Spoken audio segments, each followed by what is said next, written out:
Hello guys, जय हिंद, वंदे मातरम। मेरे को लगा कि अभी जैसे मैं इलेक्ट्रिक व्हीकल में ये टाटा टियागो और नॉलेज रखता हूँ, नॉलेज शेयर करता हूँ, screen shot, screen recording etcetera.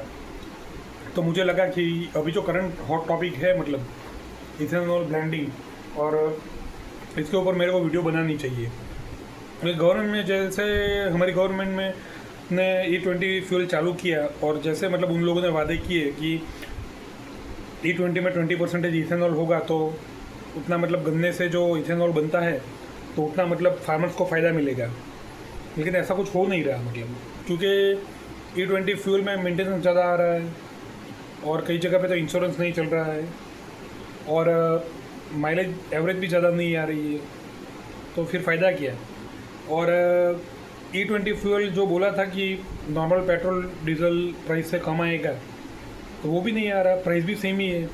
ऊपर से E20 और नॉर्मल पेट्रोल का ऑप्शन ही नहीं है, मतलब तो फिर ज़बरदस्ती E20 भराना पड़ेगा, मेंटेनेंस आएगा, और कई जगह पे तो मतलब कोरोजन जो मतलब जंग लगता है, मतलब वो बहुत ही सीरियस प्रॉब्लम आ रहा है मतलब। और जहाँ पे जिस कंट्री में 90% व्हीकल्स पुराने हो, मतलब जो E20 कंपेटेबल नहीं हो, मतलब हाँ, मेरे को ये बात जानने को मिली मतलब कि होंडा 2009 में ही होंडा कंपनी फोर व्हीलर में E20 कंफर्टेबल कार्स लाई थी। मतलब जैसे होंडा के इंजन बहुत ही साइलेंट और बहुत ही ऑसम ग्रेट रहते हैं, मतलब अपडेटेड रहते हैं। तो ये मेरे को अच्छा जानने को मिला। और हम लोग मतलब ये जो ब्राज़ील से इंस्पायर होकर ये कर रहे हैं, ब्राज़ील जो कंट्री है ना, लेकिन ब्राज़ील ने मतलब वो पॉलिसी 1990 से ला के रखी है, और हम लोग इतना जल्दी उस पॉलिसी को आफ्टर 2020 पुश करना चाहते हैं कि 2030 की वजह 2025 में E20 को लॉन्च कर दिया। और जब लॉन्च तो किया, लेकिन जो व्हीकल है वो ऑन ग्राउंड 90% E20 से कंफर्टेबल ही नहीं है। तो मेंटेनेंस ज़्यादा आ रहा है, मेंटेनेंस आ रहा है तो उस पर इंश्योरेंस काम नहीं लग रहा है। और ये तो मतलब फ़ायदे पहुंचने के तो दूर की बात, मतलब बहुत बड़ा नुकसान हो रहा है। मतलब न तो गवर्नमेंट कम प्राइस पे कंज्यूमर को दे पा रही है, तो जो मतलब क्रूड इंपोर्ट कम होगा बोल रहे हैं, तो उसका फ़ायदा कंज्यूमर को पहुंचा ही कहाँ, मतलब और कैसे पहुंचेगा मतलब। तो मतलब इससे तो अच्छा कि ईवी है, मतलब कि जिसमें मेंटेनेंस लगभग नहीं आता, और आता है तो भी बहुत कम आता है। लॉन्ग रूट पर और अच्छे से यूज़ किया हो तो नहीं आता इतना ज़्यादा कुछ, टायर्स के वगैरह।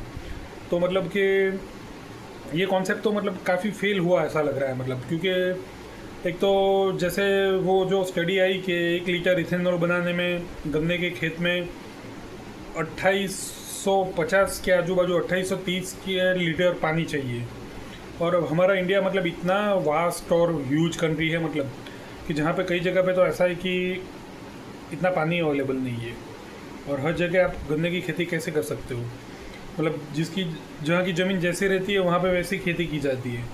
और मतलब जैसे कि आम को कम पानी चाहिए, और सिर्फ गर्मी में ही भी गर्मी ज़्यादा चाहिए, और जब पानी चाहिए तब पानी ही चाहिए। और वो क्या बोले, राइस और गन्ने जैसा नहीं है, मतलब भात और गन्ने जैसा, मतलब चावल और गन्ने जैसा कि बहुत ज़्यादा पानी चाहिए।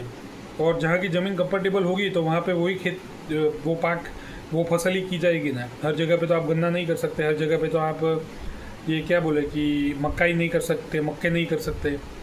तो मतलब मेरे को लगा, मतलब कि मैंने जैसे ओपन लेटर चैनल पे देखी, मतलब उस बंदे ने बहुत ही अच्छा एक्सप्लेन करके दिया कि मतलब E20 मतलब टोटली फेल्ड, मतलब क्योंकि जहाँ पे 90% ज़्यादा आउटडेटेड व्हीकल है, मेंटेनेंस ज़्यादा आ रहा है, माइलेज कम आ रही है, और E20 सेम प्राइस में मिल रहा है, तो फ़ायदा कैसे पहुँचेगा? तो फ़ायदा तो दूर की बात, नुकसान पहुँच रहा है। और ऊपर से खेती में भी दिक्कत हो रही है, क्योंकि जहाँ पे पानी का प्रॉब्लम है वहाँ पे कैसे गन्ना और मक्के और उसकी खेती की जाए। और वहाँ पे जहाँ पे जिसके कंपेटिबिलिटी वाली ज़मीन हो वहाँ पे वही खेती होनी चाहिए ना।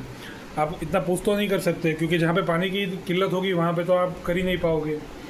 तो इतना ज़्यादा पुश करने से तो अच्छा है कि electric vehicle is the really great means. क्योंकि मेरे को जहाँ तक पता है अपने इंडिया में मोर देन मतलब एटलीस्ट 50-60% लोग होंगे जिनको पता ही नहीं, मतलब जिनका सिविल भी बहुत अच्छा होगा, वो प्रमाणिक होंगे वो, लेकिन उनको पता ही नहीं कि उनका घर ज़मीन पे है। क्योंकि मोर देन 70% इंडिया अपना रूरल में है, जैसे मैं हूँ, मतलब सिटी में, अर्बन में बहुत कम है। तो ज़्यादातर ज़मीन में घर रहता है, मतलब आप मिडिल क्लास से हो, लोअर मिडिल क्लास से हो, पुअर क्लास से हो, तो भी जैसे मेरा है मतलब, तो आप मेरी तरह मतलब रूफ टॉप पे सोलर पैनल डलवा दो और ईवी ले लो, तो घर पे चार्ज करोगे। तो अगर रूफ टॉप पे सोलर पैनल ना भी डलवाओ तो अभी यूनिट के प्राइस इतने कम होते हैं कि आप ईवी आराम से अफोर्ड कर सकते हो, चला सकते हो, आप अपना बिजनेस उस पर शिफ्ट कर सकते हो, आप अपना कामकाज या जॉब भी उस पर शिफ्ट कर सकते हो, और बाद में लेटर ऑन आप रूफ टॉप पे सोलर पैनल डलवा के आगे बढ़ सकते हो मतलब। और क्योंकि उसका फ़ायदा आपको ऐसे मिलेगा कि धीरे धीरे मतलब ईवी का चार्जिंग ही आपका फ्री हो जाएगा। जैसे मेरे को मेरी टाटा टीआई को चार्ज करने के लिए अभी 155 रुपये खर्च करने पड़ते हैं, तो वो भी नहीं खर्च करने पड़ते क्योंकि मेरा 14 केवी का सोलर प्लांट है। इनिशियली वो महंगा पड़ता है, हर एक के लिए ये थोड़ा हार्ड रहता है, तो शुरुआत में ईवी ले लो और यूनिट के प्राइस कम है, ज़मीन पे घर है तो घर पे खुद चार्ज करोगे तो उसका आपको फ़ायदा मिलेगा।